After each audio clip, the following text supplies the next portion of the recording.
ओमतः श्री सत्यनारायण स्वामिवटात्मा नमः अग्रपूजान्यकर्षे ओम सत्यदेवाय नमः आदौ पूजयामि सत्याग्रे महागुणको पूजयामि सत्यर्गे महाजागणे पूजयामि सत्यसङ्कल्पान् महाजङ्गे पूजयामि सत्याधीशान् महामूलं पूजयामि सत्यरूपान् महावृक्षं पूजयामि सत्यसेवान् महाजगनं पूजयामि ओमतः सत्यवरमान् महाकटिं पूजयामि सत्योदरान् महाउदरं पूजयामि सत्यधरान् महाउदयं पूजयामि सत्यकामान् महापार्श्वं पूजयामि सत्येशान् महापुष्पदेहं पूजयामि सत्यनिर्वाणान् महास्कन्धं पूजयामि सत्यशौर्यान् महाबाहुं पूजयामि सत्यवक्षान् हस्तं पूजयामि सत्यसन्तुष्टान् महाकण्ठान् पूजयामि सत्यदेवान् महावदनं पूजयामि सत्याजितान् महानासिकां पूजयामि सत्यशर्मान् महास्तोत्रे पूजयामि सत्यपूर्णान् महानेत्राणि पूजयामि सत्योषधान् महापूर्वं पूजयामि सत्यानन्दान् महाभूमध्यं पूजयामि सत्योपशेन महानुदातं पूजयामि सत्यं महाशिरसां पूजयामि सत्यनारायणस्वामिनां पूजां समर्पयामि अतः पुष्पपूजां करिष्ये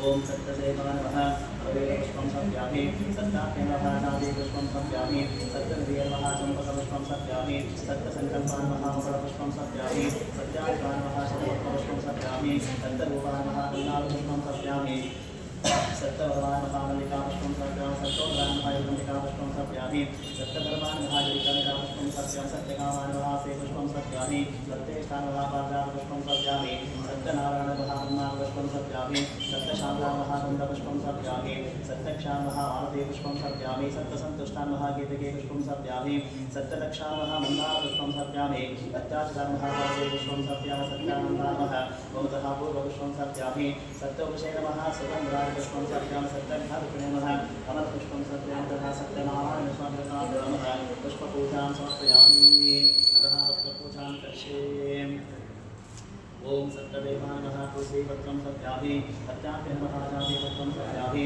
सत्यविद्वान् नमः चम्पकपत्रं समर्पयामि सत्यसङ्कल्पान् नमः बिल्वपत्रं समर्पयामि सत्याधीशान् नमः दुर्वाग्नपत्रं समर्पयामि सत्यरूपान् नमः सेवन्तिकापत्रं समर्पयामि सत्यसेवान् नमः मृगपत्रं समर्पयामि सत्तोषधान् नमः कवनपत्रं समर्पयामि सत्तोषधान् नमः कलवीरपत्रं समर्पयामि सत्यधर्मान् नमः विष्णुशान्तिपत्रं समर्पयामि सत्यप्राणान् नमः युवन्तिकापत्रं समर्पयामि सत्यशौर्यान् नमः पवाङ्कपत्रं समर्पयामि सत्यदक्षान् नमः पार्श्वापत्रं समर्पयामि सत्यसन्तुष्टान् नमः दाढिनामपत्रं समर्पयामि सत्यसेवान् महामतः भद्रेपत्रं समर्पयामि सत्याग्रान् महावेदावपत्रं समर्पयामि सत्यपरमान् महाशनीपत्रं समर्पयामि सत्यपौरान् महाज्योतपत्रं समर्पयामि सत्येश्वरान् महामृगपत्रं समर्पयामि सत्यानन्दान् महावटपत्रं समर्पयामि सत्योपशेन महाकमलपत्रं समर्पयामि सत्यघातुने महावेणुपत्रं समर्पयामि सत्यनारायणस्वामिनां नमः पत्रपूजां समर्पयामि ततः अष्टोत्तरः शतनामावलिः ओम सत्यदेवाय नमः सत्याग्ने नमः सत्यभोगाय नमः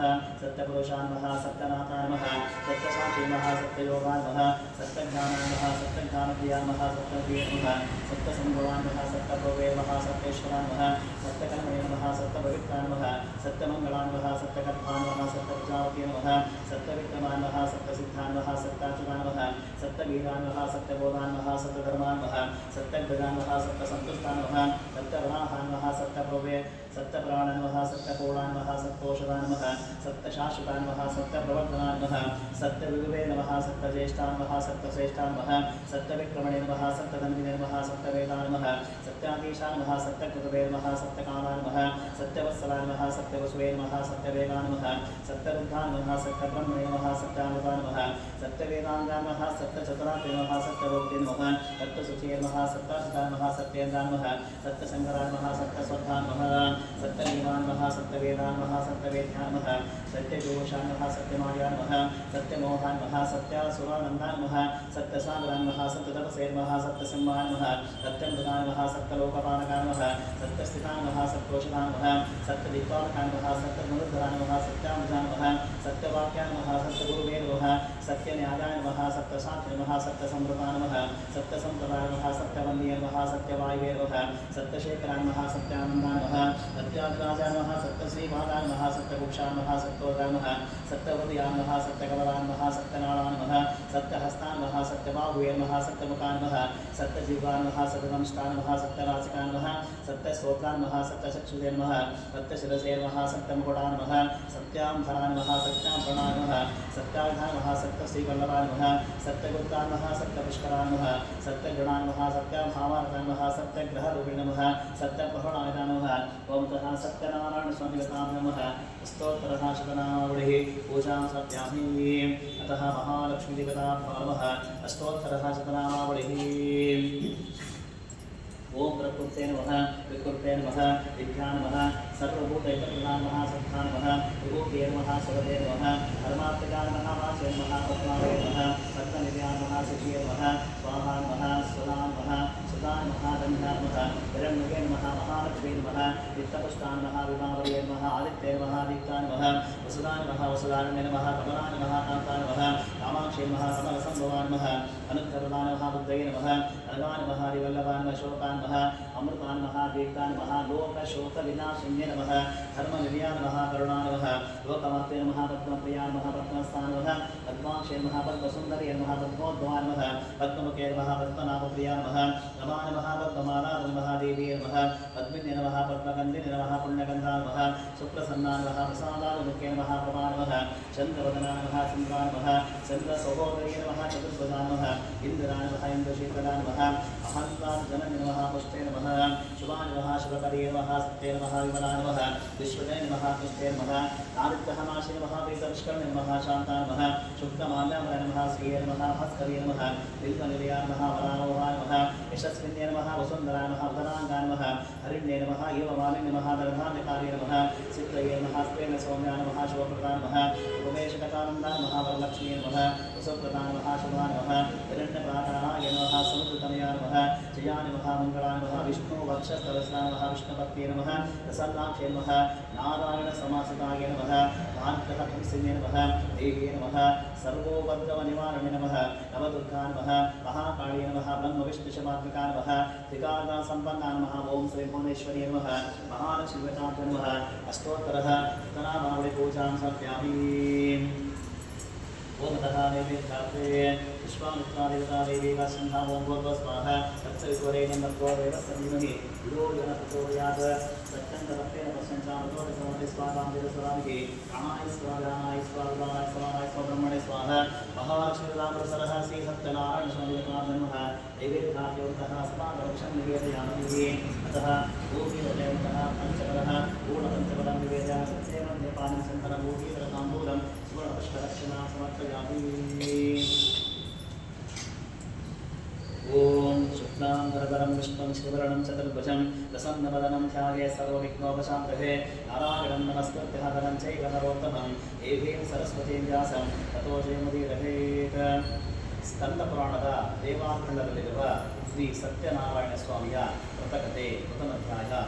ನೈಮಿಷಾರಣ್ಯವಾಸಿಗಳಾದ ಸಮಸ್ತ ಋಷಿಗಳು ಒಂದು ಕಾಲದಲ್ಲಿ ಪೌರಾಣಿಕೋತ್ತಮರಾದ ಸೂತ ಮಹರ್ಷಿಗಳನ್ನು ನೋಡಿ ಕೇಳುವಂಥವರಾಗಿದ್ದಾರೆ. ಎಲೆಯ ಮುನಿವರೇನೆ, ಯಾವ ವ್ರತದ ಆಚರಣೆಯಿಂದ, ಯಾವ ತಪಸ್ಸಿನಿಂದ ನಾವು ಅಭೀಷ್ಟವನ್ನು ಹೊಂದಬಹುದು, ಆ ಸಮಸ್ತವನ್ನು ಕೇಳದ ಅಪೇಕ್ಷೆ ಬರುವಂತಹ ನಮ್ಮ ಮಗಳಿಗೆ ಕೃಪೆಯಿಂದ ಹೇಳಬೇಕೆಂದು ಪ್ರಾರ್ಥನೆ ಮಾಡಿದ್ದಾರೆ. ಈ ರೀತಿ ಪ್ರಶ್ನೆ ಮಾಡುವಂತಹ ಶ್ರೋತಾದಿಗಳು ಸೂತರಿದ್ದಾರೆ. ಎಲೆಯ ಮುನಿವರ ಆರಿಸಿ ಭಗವಂತನಾದ ಶ್ರೀಮನ್ನಾರಾಯಣನು ನಾರದಾಪೂರ್ವಲ್ಲಿ ಇದೇ ರೀತಿ ಕೇಳ್ಪಟ್ಟವರಾಗಿ ದೇವರ್ಷಿಯಾದಗೋಸ್ಕರ ಯಾವುದನ್ನು ಹೇಳಿದನೋ ಆ ಸಮಸ್ತವನ್ನು ಹಾಗೇ ಹೇಳುತ್ತೇನೆ. ಲೋಕಾನುಗ್ರಹ ಮಾಡಬೇಕೆಂಬುದನ್ನಾದರೂ ಸಮಸ್ತ ಲೋಕಾಸುರದ ಕಟ್ಟಗಳಿಗೆ ಭೂಲೋಕಕ್ಕೆ ಪ್ರವೇಶ ಮಾಡುತ್ತಾರೆ. ಆನಂತರ ಅಲ್ಲಿ ನಾನಾ ವಿಧವಾದ ಕಷ್ಟಗಳಿಂದ ಕೂಡಿದಂತಹ ಅನೇಕ ಯೋನಿಗಳು ತೋರಿಸಿದಂತಹ ತಮ್ಮ ಪೂರ್ವಾಂತಹ ತಮ್ಮ ಫಲಗಳಿಂದ ಕಷ್ಟಪಡುವಂತಹ ಸಮಸ್ತ ವಿಷಯಗಳನ್ನು ನೋಡಿಕೊಂಡು ಈ ಲೋಕದ ದುಃಖ ಪರಿಹಾರವು ಯಾವ ಉಪಾಯ ನಿಶ್ಚಯ ಉಂಟಾಗಲೆಂದು ತಮ್ಮ ಮನಸ್ಸಿನ ಆಲೋಚನೆ ಮಾಡಿ ಆಗಲಾದರೂ ವೈಕುಂಠವನ್ನು ಪ್ರವೇಶ ಮಾಡಿದ್ದಾರೆ. ಅಲ್ಲಿ ಶುಭ್ರ ವರ್ಣಗಳಿಂದ ಆತ್ಮಗೋಳುಗಳಿಂದ ಶಂಕು ಗದಾ ಬದ್ಧ ವನಮಾನಗಳಿಂದ ಅಲಂಕೃತರಾಗಿರ್ತಕ್ಕಂತಹ ಕಮಲಾಭರಣಗಳಿಗೆ ಸ್ತೋತ್ರ ಮಾಡುವುದಕ್ಕೆ ಉಪಕ್ರಮಿಸಿದ್ದಾರೆ. ಇದೇ ಅನಂತವಾದ ಪರಾಕ್ರಮವುಳ್ಳಂತಹ ವಾಕ್ ಮನಸ್ಸುಗಳಿಗೆ ಗೋಚರವಾದ ಆಕಾರವುಳ್ಳಂತಹ ಆದಿಯು ಮಧ್ಯವು ಕೊನೆಯಿಲ್ಲದಂತಹ ಗುಣಸ್ವರೂಪನಾಗಿರ್ತಕ್ಕಂತಹ ಸಕಲ ಭೂತಗಳಿಗೆ ಮಗ್ನನಾಗಿರ್ತಕ್ಕಂತಹ ಭಕ್ತರ ಸಂಕಟಗಳನ್ನು ಹೋಗಲಾಡಿಸ್ತಕ್ಕಂಥಲೇ ಸ್ವಾಮಿಯೇ ನಿನಗೆ ನನ್ನ ನಮಸ್ಕಾರಗಳು. ಈ ಪ್ರಕಾರವಾಗಿ ನಾರದ ಮಹರ್ಷಿ ಹೇಳೋದನ್ನು ಕೇಳಿಕೊಂಡು ಭಗವಂತ ಹೇಳ್ತಾನೆ, ಇಲೇ ನಾರದ ಮಹರ್ಷಿಯೇ, ನಿನ್ನ ಮನಸ್ಸು ಏನಿಲ್ಲೋ ಎದಕ್ಕೋಸ್ಕರ ಬಂಧನಾದೆ ಅದನ್ನು ಹೇಳಿದಂತ ಸಮಾಧಾನ ಹೇಳ್ತೇನೆ. ಈ ಪ್ರಕಾರವಾಗಿ ಭಗವಂತನ ಸಭೆಯಲಾಗಿ ಆಗ ನಾನು ಹೇಳ್ತಾರೆ, ಇಲೇ ಭಕ್ತವಸನೇ, ಭೂಲೋಕದಲ್ಲಿ ಸಕಲ ಮಾನವರು ತಮ್ಮ ತಮ್ಮ ಪಾಪವನ್ನು ಎಸೆದುಕೊಂಡಿದ್ದಾರೆ. ಇದೇ ಸ್ವಾಮಿ ಸುಲಭವಾದ ಲೋಕ ಸಂಕಟವು ಹೇಗೆ ಪರಿಹಾರವಾಗುವುದು ಆ ಸಮಸ್ಯೆಯನ್ನು ಕೂಡ ಕೇವಲ ಅಪೇಕ್ಷೆ ಪಟ್ಟಿದ್ದೇನೆ. ನನ್ನ ನೀತಿ ತೋರಿ ಕೇಳುವಂತಹ ಹಾಗೂ ಈ ರೀತಿಯಾದಂತಹ ನಾಡುಗಳು ಭಗವಂತ ಹೇಳ್ತಾನೆ, ಎಲೆ ನಾಡುಗಳೇ ಚೆನ್ನಾಗಿ ಕೇಳಿದೆ, ಯಾವ ಕರ್ಮ ಮಾಡದ ಮನುಷ್ಯನೋ ಭಕ್ತಾದಿ ಮುಕ್ತನಾಗುತ್ತಾನೋ ಅಂತಹ ರಹಸ್ಯವನ್ನು ಹೇಳ್ತೇನೆ. ಸ್ವರ್ಗ ಮತ್ತು ಲೋಕಗಳಲ್ಲಿ ದುರ್ಲಭವಾದ ಅತೀ ಪುಣ್ಯಕರವಾದ ಒಂದು ರೂಪಾಯಿಗೆ ವಿದ್ಯುಕ್ತವಾಗಿ ಸ್ವಲ್ಪವೂ ಸಹ ಲೋಪ ಮತ್ತು ದೋಷ ಮಾಡದಂತೆ ಶ್ರೀ ಸತ್ಯನಾರಾಯಣ ಸ್ವಾಮಿ ವ್ರತವನ್ನು ಆಚರಣೆ ಮಾಡಿದಲ್ಲಿ ಇಹಲೋಕದಲ್ಲಿ ಸಮಸ್ತ ಸುಖವನ್ನು ಅನುಭವಿಸಿಕೊಂಡು ಮುಂದೆ ಅಂತ್ಯಕಾಲಕ್ಕೆ ಪರಲೋಕದಲ್ಲಿ ಮುಕ್ತಿಯನ್ನು ಹೊಂದುವರು ಎಂಬುದಾಗಿದ್ದಂತಹ ಭಗವಂತನ ಮಾತುಗಳಿಗೆ ನಾರದ ಮಹರ್ಷಿ ಹೇಳುತ್ತಾನೆ, ಎಲೆ ಜಿಲ್ಲೆಗಳೊಡನೆ ಶ್ರೀ ಸತ್ಯನಾರಾಯಣ ಸ್ವಾಮಿ ಪೂಜೆಯನ್ನು ಮಾಡಲು ಫಲ ಏನಿದೆ, ಇದರ ವಿಧಾನ ಏನು, ಯಾರಿಂದ ಮಾಡಲ್ಪಟ್ಟಿದೆ, ಇದೆಲ್ಲವನ್ನು ನನಗೆ ವಿಸ್ತಾರವಾಗಿ ಹೇಳಬೇಕೆಂದು ಕೇಳಿಕೊಂಡಂತಹ ನಾಡುಗಳಿಗೆ ಭಗವಂತ ಹೇಳ್ತಾನೆ, ಈ ವ್ರತವು ದುಃಖ ಮತ್ತು ಶೋಕಾದಿಗಳನ್ನು ಪರಿಹರಿಸುವುದಾಗಿದೆ, ಧನ ಮತ್ತು ಧಾನ್ಯಗಳನ್ನು ಸಮೃದ್ಧಿಪಡಿಸುವುದಾಗಿದೆ, ಸಕಲ ಸೌಭಾಗ್ಯವನ್ನು ಸಂತಾನವನ್ನು ಸಹ ಉಂಟು ಮಾಡುವುದಾಗಿದೆ, ಎಲ್ಲ ಕಡೆಯಿಂದ ಜೀವನ್ನೇ ಉಂಟು ಮಾಡುವುದು. ಯಾವ ದಿನದ ಮನುಷ್ಯನಿಗೆ ಈ ವ್ರತವನ್ನು ಮಾಡೋಕ್ಕೆ ಅಪೇಕ್ಷೆ ಉಂಟಾಗುವುದೋ ಆ ದಿವಸ ಭಕ್ತಿ ಶ್ರದ್ಧೆಗಳಿಂದ ಕೂಡಿಕೊಂಡು ಶ್ರೀ ಸತ್ಯನಾರಾಯಣ ಸ್ವಾಮಿ ದೇವರನ್ನ ಅರ್ಚನೆ ಮಾಡಬೇಕು. ಧರ್ಮದಲ್ಲಿ ದುಷ್ಟನಾಗಿ ವಿಪರೀತ ಒಳಗೂಡಿಕೊಂಡು ಶ್ರೇಷ್ಠವಾದ ಆಹಾರ ಭಕ್ಷ್ಯಗಳನ್ನು ಬಾಳೆ ಹಣ್ಣು ಹಾಕುವೆ ಸೇರಿಸಿ ನೈವೇದ್ಯ ಮಾಡಬೇಕು. ಆ ಕಡೆಗೆ ಕಥಾಶ್ರವಣ ಮಾಡಬೇಕು. ಆನಂತರ ಬಂಧುಗಳಿಗೆ ಇಷ್ಟವಿದ್ದ ಭೋಜನವನ್ನು ಮಾಡಿಸಿ ತಾನು ಸಹ ಭೋಜನ ಮಾಡಬೇಕು. ಈ ರೀತಿಯಾಗಿ ವ್ರತವನ್ನು 4 ವರ್ಷ ಆಚರಣೆ ಮಾಡಿ ಆದಿಯಲ್ಲಾಗಲಿ ಮಧ್ಯದಲ್ಲಾಗಲಿ ಕೊನೆಯಲ್ಲಾಗಲಿ ಉದ್ಯಾಪನೆಯನ್ನು ಆಚರಣೆ ಮಾಡಿದ್ರೆ ಪೂರ್ಣ ಫಲ ಪ್ರಾಪ್ತಿಯಾಗಲು ಈ ವೇದಿಕೆ ಮಾಡಿಕೊಂಡಿರುವ ಎಲ್ಲ ಮನುಷ್ಯರಿಗೆ ಅಭೀಷ್ಟವಾಗಿರ್ತಕ್ಕಂತಹ ಫಲ ಸಿದ್ಧಿಯುಂಟಾಗಲು ಈ ಕಲಿಯುಗದಲ್ಲಿ ಇದಕ್ಕಿಂತಲೂ ಕೂಡ ಸುಂದರವಾದ ಸುಲಭೋಪಾಯ ಬೇರೆ ಇರುವುದು. ಶ್ರೀಮನ್ನಾರಾಯಣನು ನಾಡಿನ ಶೋಧಕಾರರಿಗೆ ಸೂತ ಮಹರ್ಷಿ ಬೆಂಬಲಿಗೆ ಪ್ರಥಮ ಅಧ್ಯಾಯ ಸಮಾಪ್ತಿಯಾಯಿತು.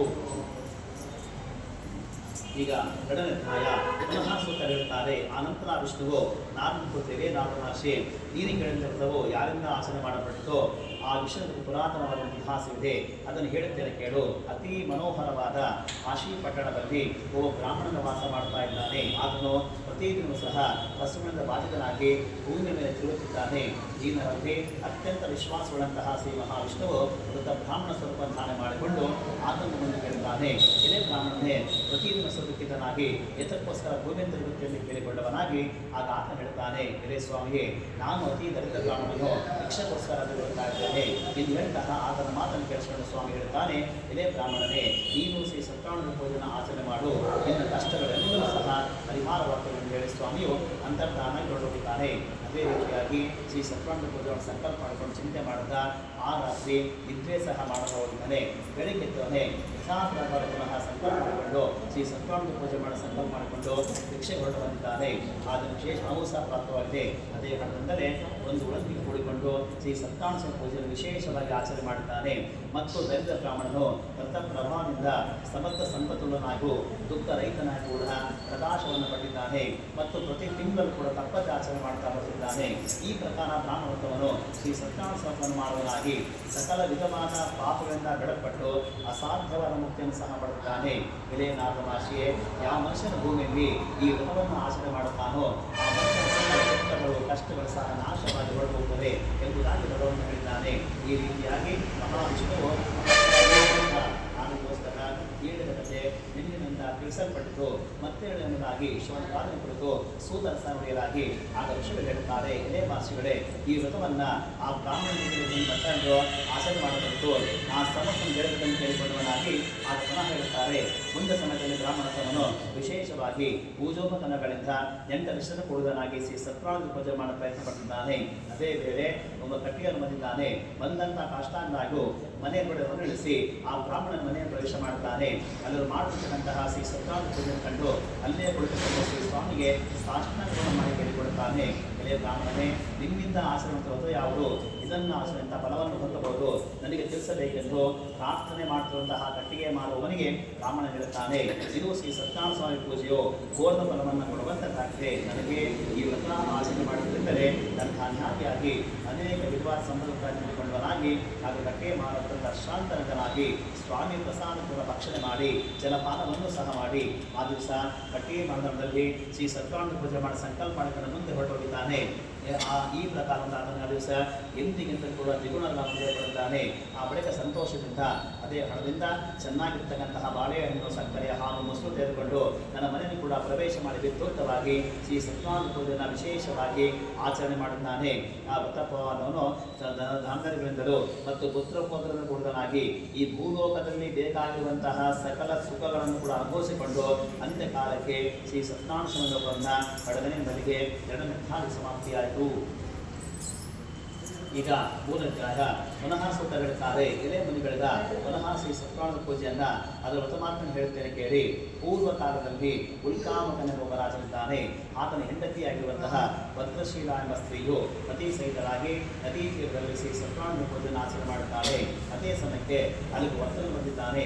ಅವರಿಬ್ಬರು ಕಂಡಾಗ ಕೈ ಮುಗಿದುಕೊಂಡು ಕೇಳುತ್ತಾನೆ, ಎಲೆ ರಾಜನೇ, ಮನಶುದ್ಧಿಯಿಂದ ನೀವು ಮಾಡ್ತಿರುವುದೇನು, ನನಗೆ ಹೇಳಬೇಕೆಂದು ಕೇಳಿಕೊಂಡವನಾಗಿ ಆಗ ರಾಜ ಹೇಳುತ್ತಾನೆ, ಎಲೆ ವ್ಯಾಪಾರಿಯೇ, ಬಂಧುಗಳಿಂದ ಬಡಗೋಡಿಕೊಂಡು ಪುತ್ರ ಅಪೇಕ್ಷೆ ನಾನು ಸಕಲ ಇಷ್ಟಾರ್ಥಗಳನ್ನೇ ಕೊಡ್ತಕ್ಕಂತಹ ಶ್ರೀ ಸತ್ಯನಾರಾಯಣ ಪೂಜೆಯನ್ನು ಆಚರಣೆ ಮಾಡುತ್ತಿದ್ದೇನೆ ಎಂದು ಹೇಳಿದಂತಹ ರಾಜನ ಮಾತನ್ನು ಕೇಳಿಸಿಕೊಂಡು, ಎಲೆ ರಾಜನೇ, ನನಗೂ ಸಹ ಸಂತಾನ ಫಲವಿಲ್ಲದ ಕಾರಣ ಈ ವ್ರತ ಸಂತಾನ ಫಲವಿದ್ದೇನೆಯಾಗಿ ಈ ವ್ರತ ವಿಧಾನ ತಿಳಿಸಬೇಕೆಂದು ಕೋರಿ ರಾಜನಿಂದ ಎಲ್ಲವೂ ಸಹ ತಿಳ್ಕೊಂಡು ವ್ಯಾಪಾರ ಹಿಂದಿರುಗಿ ಒಬ್ಬ ಸಂತೋಷಪಟ್ಟು ತನ್ನ ಮನೆಗೆ ಹೋಗುತ್ತಾನೆ. ಮತ್ತು ತನ್ನ ಹೆಂಡತಿಗೆ ಹೇಳ್ತಾನೆ, ಯಾವಾಗ ನಮಗೆ ಸಂತಾನ ಫಲ ಪ್ರಾಪ್ತಿಯಾಗುವುದೋ ಹಾಗೆ ಶ್ರೀ ಸತ್ಯನಾರಾಯಣ ಪೂಜೆ ಮಾಡಿಕೊಂಡು ಸಹ ಶ್ರೀ ಸ್ವಾಮಿಗೆ ಕರೆಸಿಕೊಳ್ಳುತ್ತಾರೆ. ಈಗಿರಲು ಕರುಣೆ ಲೀಲಾವತಿಯು ತನ್ನ ಪತಿಯೊಡನೆ ಸಂತೋಷವನ್ನು ನೋಡಿಕೊಂಡಳಾಗಿ ಶ್ರೀ ಸ್ವಾಮಿಯ ಪ್ರಭಾವದಿಂದ ಅಲ್ಲಿ ದರ್ಭವನ್ನು ಕೂಡ ಧರಿಸಿದ್ದಾಳೆ. 10ನೇ ತಿಂಗಳಿಗೆ ಪುತ್ರಿಕಾರವನ್ನು ಪಡೆದಿದ್ದಾಳೆ. ಶುಕ್ಲ ಪಕ್ಷ ಚಂದ್ರ ಮಾರ್ಗ ಕನ್ಯಾಮಣಿಯು ದಿನಕ್ಕೆ ಕೂಡ ಪ್ರತ್ಯೇಕ ನಾಮಕರಣ ಮಾಡಲ್ಪಟ್ಟಿದ್ದಾಳೆ.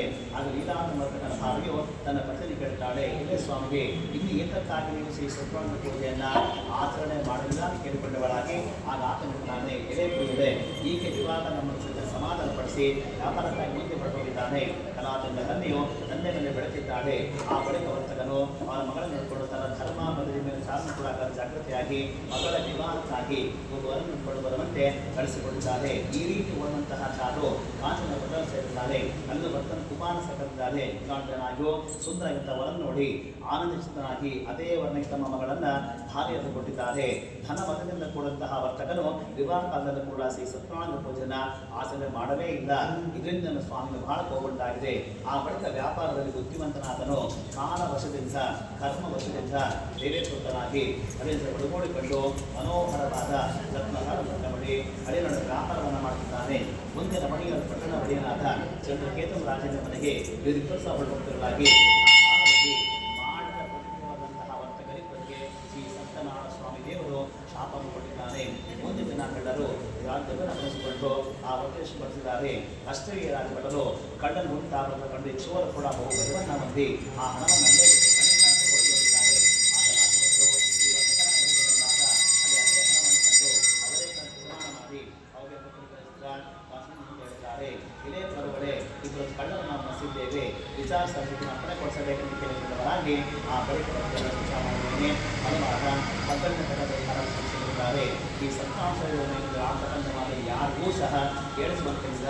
ಇತ್ತ ನಾನಿಂದ ಇವರ ಸಂಪರ್ಕೆಲ್ಲ ಕೂಡ ಸಂಘಟಿಸಲ್ಪಟ್ಟಿದೆ. ಇದಲ್ಲದೆ ಶ್ರೀ ಸ್ವಾಮಿ ಶಾಪದಿಂದ ಅವರ ಹೆಂಗಸರ ಬಹು ವ್ಯಸನ ಉಂಟಾಗಿದೆ. ನನ್ನ ಅವೆಲ್ಲ ಕೂಡ ಕಳ್ಳನ್ನ ಪಡಿಸಲ್ಪಟ್ಟಿದೆ. ಆದಿಗಾದಿಗಳಿಂದ ಹಸು ಭಾಗ್ಯಗಳಿಂದ ವರ್ತಕರ ಭಾರಿ ರಹಾಕ್ಕಾಗಿ ಮನೆ ಮನೆ ತಿರುಗುತ್ತಾ ಇದ್ದಾರೆ. ಒಂದು ದಿನ ಕಲಾತಂಡ ಕನೆಯು ಒಬ್ಬ ಬ್ರಾಹ್ಮಣನ ಮನೆಗೆ ಹೋದಾಗ ಅಲ್ಲಿ ಅವರು ಶ್ರೀ ಸತ್ಯನಾರಾಯಣ ಪೂಜೆನ ಆಚರಣೆ ಮಾಡ್ತಿದ್ರು. ಅದನ್ನು ಕಂಡಂತಾಗಿ ಅಲ್ಲೇ ಕುಳಿತುಕೊಂಡು ಸ್ವಾಮಿ ಕರೆಸಿಕೊಂಡು ಪ್ರಸಾದವನ್ನು ಭಕ್ಷಣೆ ಮಾಡಿ ಆ ರಾತ್ರಿ ಅಲ್ಲೇ ಉಳಿದು ಪುನಃ ಬೆಳಗ್ಗೆ ತನ್ನ ಮನೆಗೆ ಬಂದಾಳೆ. ಆಗ ತಾಯಿ ಕೇಳ್ತಾರೆ, ಮಗಳೇ ರಾತ್ರಿ ಎಲ್ಲಿದ್ದೆ, ನಿನ್ನ ಮನೆಯಲ್ಲಿ ಎಲ್ಲಿಂದ ಕೇಳಿಕೊಂಡವಳಾಗಿ ಆ ಕಲಾಪ ಹೇಳ್ತಾಳೆ, ಇದೇ ತಾಯಿ ಒಬ್ಬ ಬ್ರಾಹ್ಮಣನ ಗೃಹದಲ್ಲಿ ಇಷ್ಟಾರ್ಥವನ್ನೇ ಮುಟ್ಟು ಮಾಡತಕ್ಕಂತಹ ಶ್ರೀ ಸತ್ಯನಾರಾಯಣ ಪೂಜೆಯನ್ನು ಆಚರಣೆ ಮಾಡುತ್ತಾ ಇದ್ದರು. ಅದನ್ನು ನೋಡ್ತಿದ್ದಂತಹ ಮಗಳ ಮಾತನ್ನು ಕೇಳಿ ಅದನ್ನು ಮಾಡಲು ನಾನು ಕೂಡ ಪ್ರಯತ್ನ ಮಾಡಿ ಬಹು ಸಂತೋಷದಿಂದ ಇಷ್ಟವಿದ್ದ ಬಂಧುಗಳಿಂದ ಒಳಗೂಡಿಕೊಂಡು ವರ್ತನೆಯ ಪ್ರಾಪ್ತಿಯು ಶ್ರೀ ಸತ್ಯನಾರಾಯಣ ವಿಶೇಷವಾಗಿ ಆಚರಣೆ ಮಾಡಿ ಎಲೆ ಸ್ವಾಮಿಗೆ ನನ್ನ ಪತಿಯನ್ನು ದೇವನ ಬಲವಂತನಗಿಸಿ ಅವರ ಸಕಲ ಮಕ್ಕಳನ್ನು ಮನಸ್ಸಿರುವುದಾಗಿ ಇಬ್ಬರ ಸಹ ಶ್ರೀ ಸ್ವಾಮಿ ನಡೆಸಿಕೊಂಡಿದ್ದಾರೆ. ಈ ರೀತಿಯಾಗಿ ಶ್ರೀ ಸತ್ಯನಾರಾಯಣ ಪೂಜನ ಆಚರಣೆ ಮಾಡೋದ್ರಿಂದ ಪುನಃ ಸ್ವಾಮಿ ಸಂತುಷ್ಟನಾಗಿದ್ದಾನೆ. ಆ ರಾಜಕನ್ನು ಕಾಣ್ಕೊಂಡು ಹೇಳ್ತಾನೆ, ಎಲೆ ರಾಜನೇ, ನಾಳೆ ಪ್ರಾತಃ ಕಾಲದೊಳಗೇನು ಆ ಬಂದು ಬಿಡುಗಡೆ ಮಾಡು, ಇದನ್ನ ನಾಶ ಮಾಡ್ತೇನೆ ಸ್ವಾಮಿಯು ಅಂತರ್ಧಾನಾಗಿ ಹೊರಟೋಗಿದ್ದಾನೆ. ಮಾನವರಾಜನ ಬೆಳಗ್ಗಿದ್ದವನೇ ತನ್ನ ಸಭಾಜನಿಗೆ ತನ್ನ ಸ್ವಪ್ನವನ್ನು ಕೂಡ ತಿಳಿಸಿ ಹಾಗೂ ಬಿಡುಗಡೆ ಮಾಡಲು ಆಜ್ಞೆ ಮಾಡಿದ್ದಾನೆ. ಆಜ್ಞೆ ಸೇರಿಸಿ ಬಿಡುಗಡೆ ಪ್ರಸಂಗಿಸಿದ್ದಾರೆ. ಆಗ ರಾಜನು ಈ ವರ್ತಕರು ಹೇಳುತ್ತಾನೆ, ಎಲೆಯ ವರ್ತಕರೇ, ಶ್ರೀ ಸತ್ಯನಾರಾಯಣ ಮಹಿಮೆಯಿಂದ ನನಗೆ ಈ ಮಹಾ ದುಃಖವು ಪ್ರಾಪ್ತವಾಗಿದೆ. ನೀವು ಹೆದರಬೇಕಾದ ಹೇಳಿ ಸಂಕೋಚ ತಿಳಿಸಿ ವಸ್ತುಗಳನ್ನು ಅನುಸರಿಸಿ ಅವರು ಸಂತೋಷಪಡಿಸಿ ಅವರಿಗೆ ಶ್ರಮವನ್ನು ಸಹ ಪಟ್ಟು ಎಲೆಯ ವರ್ತಕರೇ ಸಂತೋಷದಿಂದ ನಿಮ್ಮ ಸ್ಥಳಕ್ಕೆ ಹೋಗಬೇಕಾಗಿ ಆಗ ವರ್ತಕರ ನಮಸ್ಕಾರವನ್ನು ಮಾಡಿ ಎಂಬುದಕ್ಕೆ ನಿರ್ಧಾರ ಸಮಾಪ್ತಿ ಆಯಿತು. ಈಗ ನಾಲ್ಕನೆಯದಾದ ಪುನಃ ಸೂತರು ಸೋಮಕಾಲವನ್ನು ಹೇಳ್ತಾರೆ, ಎಲೆಯ ಋಷಿಗಳಾದ ಆ ಬಳಿಕ ವೈಶ್ಯನು ಮಂಗಳ ಸ್ನಾನ ಮಾಡಿ ನಿತ್ಯ ಕರ್ಮ ನೆರವೇರಿಸಿ ಎಲ್ಲ ಬ್ರಾಹ್ಮಣ ಜನರನ್ನು ಕೂಡ ದಾನ ಮಾಡಿ ದಾನಕ್ಕೆ ಹೊರಟಿದ್ದಾನೆ. ಸ್ವಲ್ಪ ದೂರ ಹೋಗುವವರಿಗೆ ಶ್ರೀ ಸತ್ಯನಾರಾಯಣ ಸನ್ಯಾಸಿ ವೇಷ ಬಂದಿದ್ದಾನೆ. ಆಗ ಆತನ ಹೇಳ್ತಾನೆ, ಎಲೆ ಬರುತ್ತದೆ ಈ ಮಳೆಯನ್ನು ಕೇಳಿದ್ದಾರೆ. ಹಾಗೆ ಹೇಳ್ತಾರೆ, ಎಲೆ ಸನ್ಯಾಸಿಯೇ, ನಮ್ಮ ಹಡಗಿನಲ್ಲಿ ಎಲೆ ಮತ್ತು ಬಳ್ಳಿಗಳಿವೆ ಎಂದು ಹೇಳಿದಂತಹ ಅಸತ್ಯವಾದ ಮಾನವಂತ ಸ್ವಾಮಿಯು ನಿಮ್ಮ ಮಾತು ಯಥಾರ್ಥವಾಗಲಿ ಎಂದೇನು ಹೊರಟೋಗಿದ್ದಾನೆ. ಆಗ ವರ್ತಕರು ಸ್ವಲ್ಪ ದೂರ ಪ್ರಯಾಣ ಮಾಡಿ ತಮ್ಮ ದೊಡವನ್ನು ಸೇರಿಕೊಂಡು ಪುನಃ ಹಡಗಿದಾಗ ಇರತಕ್ಕಂತಹ ಎಲೆ ಮತ್ತು ಬಳ್ಳಿ ತಂದ ಮನಸ್ಕಾರದಿಂದ ದುಃಖದ ಮೂರ್ಛೆ ಹೊರಟೋಗಿದ್ದಾನೆ. ಪುನಃ ಎಚ್ಚೆತ್ತನಾಗಿ ದುಃಖದ ಪ್ರಾರಂಭದಂತಹ ಅವನಿಗೆ ಹಳೆ ನೀಡುತ್ತಾನೆ. ಎಲೆ ಭಾವನೆ ಏಕೆ ವಸನ ಪಡ್ತಿದೆಯಾ? ಸನ್ಯಾಸ ನನಗೆ ಶಾಪ ಕೊಡಲ್ಪಟ್ಟಿದೆ, ಅದಕ್ಕೆ ನನಗೆ ಈ ರೀತಿಯಾಗಿದೆ. ಆತನ ನಾವು ಶರಣಾಗತರಾದರೆ ನಮ್ಮ ಉದ್ದೇಶವನ್ನು ಹಳೆಯ ಮಾತನ್ನು ಕೇಳಿಸಿಕೊಂಡು ಪುನಃ ನಮಸ್ಕಾರವನ್ನು ಮಾಡಿ ಕೇಳಿಕೊಡುತ್ತಾನೆ. ಎಲೆ ಶ್ರೇಷ್ಠನೇ, ನಿನ್ನೊಡನೆ ಯಾವ ಅಸತ್ಯವಾದ ಮಾತುಗಳು ನನ್ನಿಂದ ಹೇಳಲ್ಪಟ್ಟಿತು ಅಂತ ಅಪರಾಧವನ್ನು ಕ್ಷಮಿಸುವ ನಮ್ಮನ್ನು ರಕ್ಷಣೆ ಪಾತ್ರ ಮಾಡಿಕೊಂಡಿದ್ದಾರೆ. ಆಗ ಸ್ವಾಮಿ ಹೇಳಿದ್ದಾರೆ, ದುಃಖಿಸಿದರೆ ನನ್ನ ಮಾತನ್ನು ಕೇಳಿಸಿ ದುಃಖಿಸಬೇಡಿದೆ, ನನ್ನ ಪೂಜೆ ಮಾಡಲು ಮಂತ್ರರಾಗಿ ನನ್ನ ಆಜ್ಞೆಯಿಂದ ಬಾರಿ ಬಾರಿ ಸನ್ಮಾನ ಪಡೆಯುತ್ತಾ ಬಂದಿದೆ ಎಂಬುದಾಗಿನಂತಹ ಭಗವಂತನ ಒಂದು ಸ್ತೋತ್ರ ಮಾಡಲು ಉತ್ತರಿಸಿದ್ದಾನೆ. ಎಲೆ ಸ್ವಾಮಿಗೆ ಬ್ರಹ್ಮಾಂಡ ಸಮಸ್ಯೆಗಳು ನಿನ್ನ ಅನುಮತಿಯ ಮಾಯಿನ ಮೋಸಲಾಗಿದ್ದಾರೆ. ವಿದ್ಯುಕ್ತವಾಗಿ ನಿನ್ನ ಬಗ್ಗೆ ಖಂಡಿತ ಮಾಡಲು ನಮ್ಮನ್ನು ಕರುಣಿಸು, ನಮ್ಮ ರಕ್ಷಣೆಗಾಗಿ ಪ್ರಾರ್ಥನೆ ಮಾಡುವಂತಹ ವರ್ತಕರಿಗೆ ಸತ್ಯನಾರಾಯಣ ಸ್ವಾಮಿಯು ಅನೇಕ ವರಗಳನ್ನು ಪೂರ್ವ ಹಣವನ್ನು ಸಂಗ್ರಹಿಸಿ ಅಂತರ್ಗತನಾಗಿ ಹೊರಟೋಗಿದ್ದಾರೆ. ಅನಂತರ ವರ್ತಕರು ಹಡಗನಟ್ಟಿ ಹಣ ತಿನ್ನದ ಕಂಡ ಸಂತೋಷದಿಂದ ಈ ಸ್ವಾಮಿನ ಪೂಜೆ ಮಾಡಿಕೊಂಡು ಆದ ನಂತರದಿಂದ ತಮ್ಮ ದೇವರಿಗೆ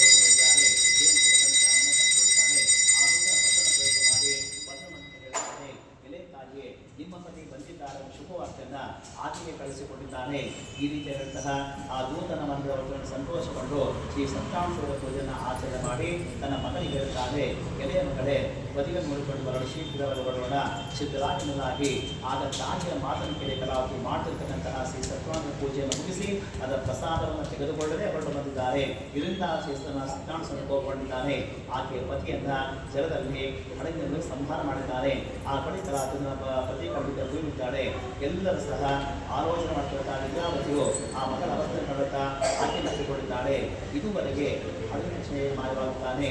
ಇದೆಲ್ಲ ಕೂಡ ಶ್ರೀ ಸ್ವಾಮಿ ಮೈವನ್ನು ಉಂಟಾಗಿದೆ ಅಂತ ಹೇಳಿ ತನ್ನ ಮಗಳನ್ನು ಕೂಡ ಮಾಡಿಕೊಂಡಿದ್ದಾನೆ. ಇತ್ತ ಪತಿಯನ್ನು ಕಳೆದುಕೊಂಡ ಕಲಾತಿಮಕ್ಕನೆಯು ತನ್ನ ಪತಿ ನಷ್ಟವಾದ್ದರಿಂದ ಅತ್ಯಂತ ದುಃಖದಿಂದ ತನ್ನ ಪತಿಯ ಪಾಲಿನ ತೆಗೆದುಕೊಂಡು ಅದರ ಕೂಡ ಸಹಗಮನ ಮಾಡೋಕ್ಕೆ ಮನೋನಿಶ್ಚಯ ಮಾಡಿದ್ದಾಳೆ. ಈ ಪ್ರಕಾರ ಆಗ ಮಾರ್ಕೃಷ್ಣದ ವೈಶ್ಯನು ಹೆಂಡತಿಯರು ಸಹ ಆಲೋಚನೆ ಮಾಡಿದ್ದಾರೆ. ಈ ಹಣದ ಅದೃಶ್ಯವಾಗಿ ಹೇಗೆ ಹೊರಟು ಹೋಗಿದೆ, ಶ್ರೀ ಸತ್ಯನಾರಾಯಣ ಸ್ವಾಮಿ ದೇವರೇ ಮಾಡಿದ್ದಾನೆ. ತನ್ನ ಸಕ್ಕನ ಮಾಯಾಪಾಶದಿಂದ ಕಾಂತನಿಗೆಯನ್ನು ಹೇಳಿಕೊಂಡವನಾಗಿ ನನ್ನ ಸಮಕ್ಷದಲ್ಲಿ ನನ್ನ ಮನೋರಥವನ್ನು ಈ ರೀತಿಯಾಗಿ ತಿಳಿದುಕೊಳ್ತಾನೆ. ನಾನು ಆಪಾದನಾಗಿದ್ದಂತಹ ಸತ್ಯನಾರಾಯಣ ಪುನಃ ಆಚರಣೆ ಮಾಡುತ್ತೇನೆ. ಈಗ ಪ್ರಾರ್ಥನೆ ಮಾಡಿಕೊಂಡ ಪುನಃ ಸ್ವಾಮಿಗೆ ಭೂಮಿಯ ದೀರ್ಘ ನಮಸ್ಕಾರ ಮಾಡುತ್ತಾನೆ. ಆ ಕಾಲದಲ್ಲಿ ಈ ಸ್ವಾಮಿಯು ಸಂತುಷ್ಟನಾಗಿದ್ದಾನೆ. ಆ ತದನಂತರ ಆಕಾಶವಾಣಿ ನೋಡಿದೆ ಅಂದರೆ, ಎಲೆ ವೈಶ್ಯನೇ, ನಿನ್ನ ಮಗಳು ಪ್ರಸಾದಿದ್ದಾನೆ, ಅದಕ್ಕೆ ಈ ರೀತಿಯಾಗಿದೆ. ಇದಕ್ಕೋಸ್ಕರ ಮನೆಗೂ ಸ್ವಲ್ಪ ಪ್ರಸಾದ ರಕ್ಷಣೆ ಮಾಡಿದಂದರೆ ಆಕೆ ಪತಿಯ ಬಂಧುಗಳು ಕಲಾಜೀವಿಗಳಂತಹ ಆಕಾಶವಾಣಿ ಮಾತನ್ನು ಕೇಳಿ ಅತಿ ಬೇಗನೆ ಮನೆಗೆ ಹೋಗಿ ಪ್ರಸಾದ ರಕ್ಷಣೆ ಮಾಡಿಕೊಂಡು ಹಾಗೆ ಬಂದಾಗ ಅವಳಿಗೆ ತನ್ನ ಪತಿ ದೃಷ್ಟಿ ಗೋಚರವಾಗಿದ್ದಾನೆ. ಹಾಗೂ ತುಂಬ ಸಂತೋಷ ಸಹ ಉಂಟಾಗಿದೆ. ಹಾಗೂ ತನ್ನ ತಂದೆಯ ಕುರಿತು ಹೇಳ್ತಾಳೆ, ಎಲೆ ತಂದೆಗೆ ಈಗ ಮನೆಗೆ ಹೋಗೋಣ, ವಿಳಂಬ ಏತಕ್ಕೆ ಮಾಡ್ತೀವಿ. ಈ ಪ್ರಕಾರದಂತಹ ಆ ಮಗಳ ಮಾತಿನ ರಕ್ಷಣೆ ಬಹಳ ಸಂತೋಷವನ್ನು ಉಂಟು ಮಾಡಿದೆ. ಆನಂತರ ಯಥಾವಿರುದ್ಧವಾಗಿ ಶ್ರೀ ಸತ್ಯನಾರಾಯಣ ಪೂಜೆಯನ್ನು ಆಚರಣೆ ಮಾಡುತ್ತಾರೆ. ಮತ್ತು ಪ್ರತಿ ಮಾಸ ಪೌರ್ಣಿಮಾ ಸಂಕ್ರಾಂತಿ ವರ್ಷ ಕಾಲದಲ್ಲೂ ಕೂಡ ಶ್ರೀ ಸತ್ಯನಾರಾಯಣ ಪೂಜೆಯನ್ನು ಪುನಃ ಆಚರಣೆ ಮಾಡುತ್ತಾ ಬರುತ್ತಿದ್ದಾರೆ. ಈ ಪ್ರಕಾರ ಅವರು ವಿದ್ಯುಕ್ತವಾಗಿರತಕ್ಕಂತಹ ಶ್ರೀ ಸತ್ಯನಾರಾಯಣ ಪೂಜೆ ಮಾಡಿಕೊಂಡು ಈ ಮತ್ತೆ ಲೋಕದ ಸಕಲ ಸುಖಗಳನ್ನು ಅನುಭವಿಸಿಕೊಂಡು ಅಂತ್ಯಕಾಲಕ್ಕೆ ಸಾಕ್ಷಾತ್ ವೈಕುಂಠ ಲೋಕವನ್ನು ಹೊಂದಿದರೆ ಎಂಬುದಕ್ಕೆ ಅಂತ ಸಮಾಪ್ತಿಯಾಯಿತು. ಈಗ ಕೊನೆಯ ಅಧ್ಯಾಯ ಪುನಃ ಸೂತ್ರ ಹೇಳುತ್ತಾರೆ. ಇನ್ನೂ ಒಂದು ಕಥೆ ಹೇಳ್ತೇನೆ. ಪೂರ್ವದಲ್ಲಿ ಅಂದ ಧ್ವಜಂಬರಾಜನು ಧ್ವಜಾಪರಮದ ಕಾಲುಗಳಾದನು. ಆ ರಾಜನು ಶ್ರೀ ಸ್ವಾಮಿಯ ಪ್ರಸಾದವನ್ನು ಪರಿತ್ಯಾಗ ಮಾಡಿದ್ದಕ್ಕೆ ಅತೀ ದುಃಖವನ್ನು ಹೊಂದಿದ್ದಾನೆ. ಏಕೆಂದರೆ ಒಂದು ಸಮಯಕ್ಕೆ ರಾಜನು ಅರಣ್ಯ ಗೋವಂದನಾಗಿ ಸಿಂಹ ವ್ಯಾಘ್ರಾದಿ ಅನೇಕ ಮೃಗಗಳನ್ನು ಸಂಹಾರ ಮಾಡಿ ತನ್ನ ನಗರಕ್ಕೆ ಬಂದಾಗ ಅಲ್ಲಿ ಒಂದು ವಟಾವೃಕ್ಷದಲ್ಲಿ ಗೋಪಾಲಕರು ಶ್ರೀ ಸತ್ಯನಾರಾಯಣ ಪೂಜೆಯನ್ನು ಆಚರಣೆ ಮಾಡ್ತಿದ್ರು. ಇದನ್ನು ನೋಡಿದ ರಾಜನು ಗರ್ಭದಿಂದ ಹೋಗಲಿಲ್ಲ. ಶ್ರೀ ಸ್ವಾಮಿಗೆ ನಮಸ್ಕಾರವನ್ನು ಸಹ ಮಾಡಿಲ್ಲ. ಈಗಾಂತಕ ಸಮಸ್ತ ಗೋಪಾಲಕರು ಶ್ರೀ ಸತ್ಯನಾರಾಯಣ ಪ್ರಸಾದನಾದ ಮುಂದಿಟ್ಟು ಬಂದಿದ್ದಾರೆ. ಯಥೇಚ್ಛ ಭೋಜನ ಕೂಡ ಮಾತ್ರ ಉಳಿದಿದ್ದಾರೆ. ಅನಂತರ ರಾಜನು ಆ ಪ್ರಸಾದವನ್ನು ಪರಿತ್ಯಾಗ ಮಾಡಿದಾಗ ಅತಿ ದುಃಖ ಬಂದಿದ್ದಾನೆ. ಆ ರಾಜನ 3 ಮಂದಿ ಮಕ್ಕಳು ಈ ಸಕಲವನ್ನು ನಿಷ್ಕಾಂತ ಮಾಡಿದ್ದಾನೆ. ಅಂತಹ ಈ ಅವಸರದಲ್ಲಿ ಸತ್ಯದಲ್ಲಿ ಪೂಜೆ ಆಯಿತು. ಆ ಸತ್ಯವನ್ನು ಹೋಗ್ತಾನೆ ಮನೋವಶ ಮಾಡ್ತಾನೆ ಮತ್ತು ಭಕ್ತಿಯ ಶ್ರದ್ಧೆಯಿಂದ ಯಥಾವಿಧಿಯಾಗಿ ಶ್ರೀ ಸತ್ಯನಾರಾಯಣ ಪೂಜೆಯನ್ನು ವಿಶೇಷವಾಗಿ ಆಚರಣೆ ಮಾಡ್ತಾನೆ. ಅನಂತರ ರಾಜನು ಸ್ವಾಮಿ ಪ್ರಸಾದಿಸಿದ ಧನ್ಯವಾದ ಪುನಃ ಹೊಂದಿದವನಾಗಿ ಈ ಲೋಕದಲ್ಲಿ ಸಂಪೂರ್ಣವಾಗಿರುವಂತಹ ಸುಖವನ್ನು ಅನುಭವಿಸಿಕೊಂಡು ಮುಂದೆ ಅಂತ್ಯಕಾಲಕ್ಕೆ ಸಾಕ್ಷಾತ್ ವೈಕುಂಠ ಲೋಕವನ್ನು ಹೊಂದಿದ್ದಾನೆ. ಈ ಪ್ರಕಾರವಾಗಿ ಪರಮ ದುರ್ಲಭವಾದ ಯುದ್ಧವನ್ನ ಯಾವ ಮನುಷ್ಯನು ಭೂಮಿಯಲ್ಲಿ ಆಚರಣೆ ಮಾಡ್ತಾನೋ ಆತನಿಗೆ ಶ್ರೀ ಸ್ವಾಮಿಯ ಪ್ರಸಾದಿಸಿದ ಧನಧಾನ್ಯ ಮುಂತಾದದ್ದು ಪ್ರಾಪ್ತವಾಗ್ತದೆ. ಯಾವನು ದರ್ಶನಗಳಿಗೆ ಧನ ಪ್ರಾಪ್ತಿಯಾಗ್ತದೆ ಅವರು ಸಂಸಾರ ಬಂಧನ ಮುಕ್ತರಾಗ್ತಾರೆ. ಯಾವ ಮನುಷ್ಯನು ದೈವ ಹೊಂದಿರ್ತಾರೋ ಅಂತರು ದೈವ ಮುಕ್ತರಾಗ್ತಾರೆ. ಅವರುಗಳು ಈ ಲೋಕದಲ್ಲಿ ಸಂಪೂರ್ಣವಾಗಿರುವಂತಹ ಸುಖಗಳು ಅನುಭವಿಸಿಕೊಂಡು ಮುಂದೆ ಸಾಕ್ಷಾತ್ ವೈಕುಂಠ ಲೋಕವನ್ನ ಪಡೆಯುತ್ತಾರೆ. ಇದು ಸತ್ಯವಾದದೆಂದು ಮತ್ತೆ ಸೂತ ಹೇಳ್ತಾರೆ. ಎಲ್ಲಿ ಮುಗಿದ ಈ ಪ್ರಕಾರ ಶ್ರೀ ಸತ್ಯನಾರಾಯಣ ಪೂಜೆಯೊಂದಿಗೆ ಕಥನವನ್ನು ಮಾಡಿಸಿರುತ್ತೇನೆ. ಈ ವ್ರತ ಮಾಡಿದರೆ ಸಂಪೂರ್ಣದಿಂದ ಸತ್ಯವಾಗಿ ಸಹ ಮುಕ್ತರಾಗ್ತಾರೆ. ಕಲಿಯುಗದಲ್ಲಿ ಶ್ರೀ ಸತ್ಯನಾರಾಯಣ ವಿಶೇಷವಾಗಿ ಕೋಟುಕಲವನ್ನು ಎಲ್ಲರೂ ಸಹ ಕೊಡುವಂತಾಗಿ ಹೇಳ್ತಾರೆ. ಈಗ ಬರುವ ಕಲಿಯುಗದಲ್ಲಿ ಶ್ರೀ ಸತ್ಯನಾರಾಯಣ ದರ್ಶನ ಸೂತ್ರ ಹೇಳ್ತಾರೆ. ಒಂದು ಬರುವಂತವಲ್ಲ ಯಾರು ಈ ಕಥೆಯನ್ನ ದಿನವ ಶ್ರವಣವನ್ನು ಮಾಡುತ್ತಾರೋ ಅದರ ಪಠಣವನ್ನು ಮಾಡುತ್ತಾರೋ ಅಥವಾ ಕಥೆಯನ್ನು ಕೇಳುತ್ತಾರೋ ಅಥವಾ ಕಥೆಯನ್ನು ಕೇಳುತ್ತಾರೋ ಅವರ ಸಮಸ್ತವಾದ ಕಷ್ಟಗಳು ದುಃಖಗಳು ಕೂಡ ನಾಶವಾಗಿ ಸುಖದಿಂದ ಇರುತ್ತಾರೆ ಎಂಬುದಕ್ಕೆ ಕೊನೆಯ ಅಧ್ಯಾಯ ಸಮಾಪ್ತಿಯಾಯಿತು.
विश्वं नारायणं हरे विश्वमेवेदं पुरुषं तद्विश्वमुपजीवति पतिं विश्वस्यात्मेश्वरगं शाश्वतगं शिवमच्युतं नारायणं महाज्ञेयं विश्वात्मानं परागणं नारायणपरो ज्योतिरात्मा नारायणं परः नारायणपरं ब्रह्मानस्त्वं नारायणं परः नारायणपरो ज्ञाताकारं नारायणं परः यच्च जगत्सर्वं विश्वसे सूयते विना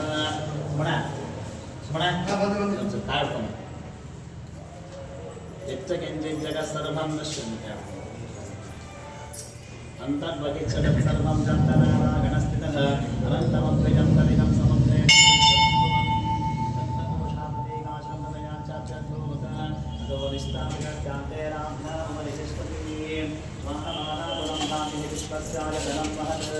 सन्ततकं शिलाविस्तुतं भक्त्याघोषसन्निभं तस्यां ते सुचरकं सूक्ष्मं तस्मिन् सर्वं प्रतिष्ठितं तस्समग्रे महानग्ने विश्वातिर्विश्वतोमकः स्वप्रवद्निगतं तिष्ठन्नाहारमजरकविः हीनपुत्रमनश्यादिरस्मायस्तस्य सन्ततः सन्ताविस्वं देहमाराधनमस्तकः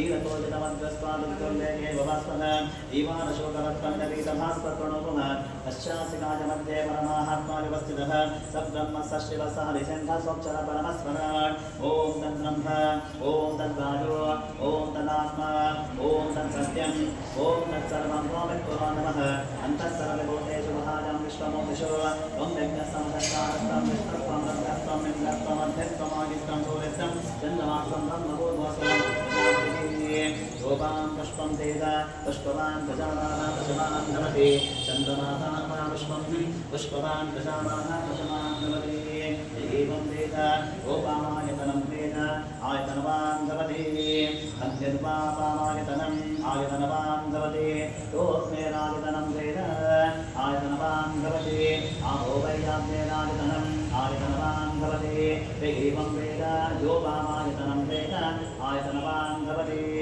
आयुर्वापामायतनम् आयतनवान् भवति गोपाजोरायतनं वेद आयतनवान् भवति आहो वैवाजोरायतनम् आयतनवान् भवति एवं वेद योपामायतनं वेद आयतनवान् भवति असोभेतबन्धवायतनम् आयतनवान् भवति गोपश्यतपद आयतनं वेद आयतनवान् भवति आहो वैयामश्यतपद आयतनम् आयतनवान् भवति एवं वेद योपामायतनं वेद आयतनवान् भवति चन्द्रमाभावामायतनम् आयतनवान् भवति यश्चन्द्रमस आयतनं वेद आयतनवान् भवति आहो वै चन्द्रमस आयतनम् आयतनवान् भवति एवं वेद योपामायतनं वेद आयतनवान् भवति नक्षत्राणि वापामायतनम् आयतनवान् भवति यो नक्षत्राणामायतनं वेद आयतनवान् भवति आहो वै नक्षत्राणामायतनम् आयतनवान् भवति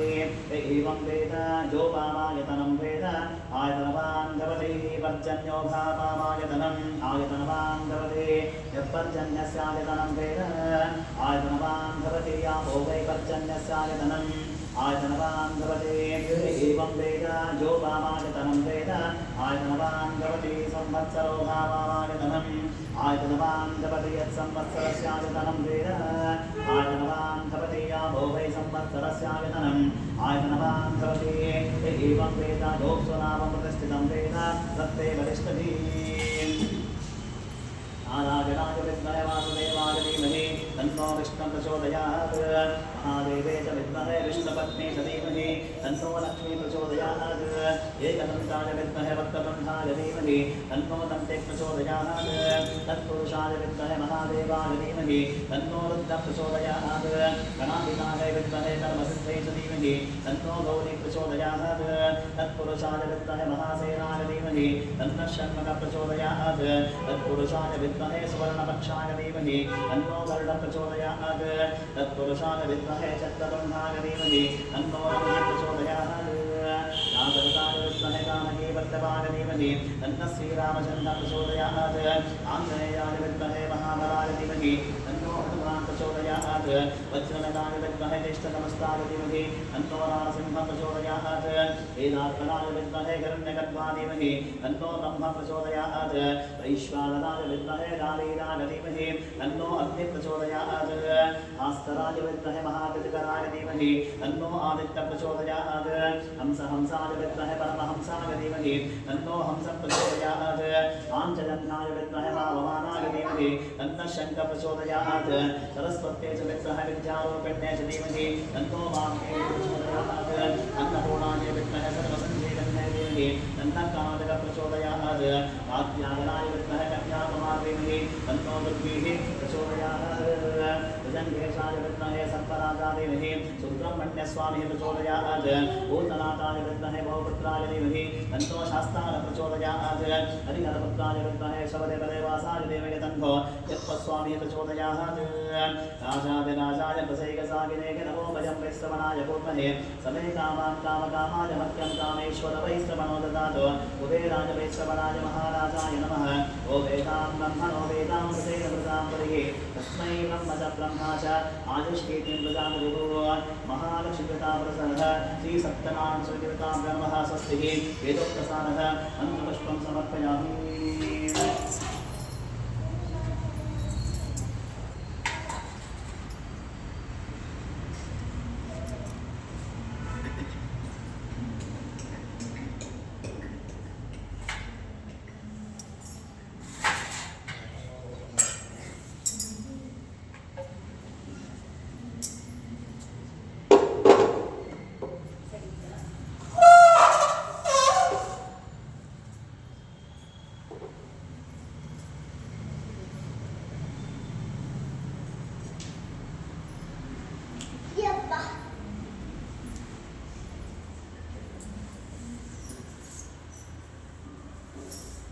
ಬೆಲ್ಲಪ್ಪ ಹಾಂ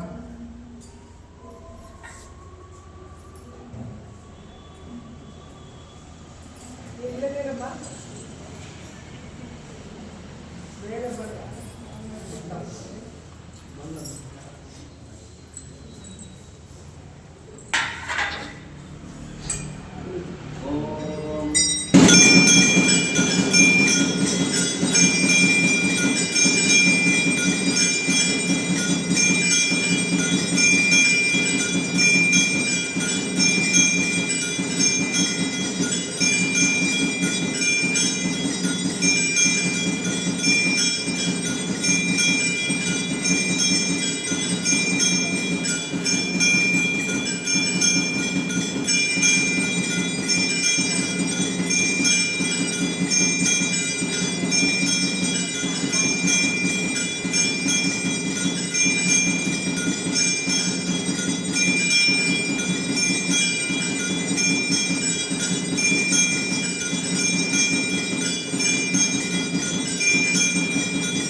अन्यथा शरणं नास्ति त्वमेव शरणं मम तस्मात् कर्णभागेन रक्षो जनार्दनः रक्षो महागणपतिर्वन्द्यदेवतापुरुषः महालक्ष्मीदेवता समेतः श्री सत्यनारायण स्वामी देवताभ्यो नमः प्रदक्षिणनमस्कारान् समर्पयामि आयेन वाचा मनसेन्द्रियैर्वा बुद्ध्यात्मना भगवते स्वभावात् करोमि यत्र सकलं परस्मै आचरितेन महालक्ष्मीदेवतापुरुषः विशेषः देवताभूतं सम्पूर्णमिति आनागणायेति समर्पयामि ॐ शान्तिः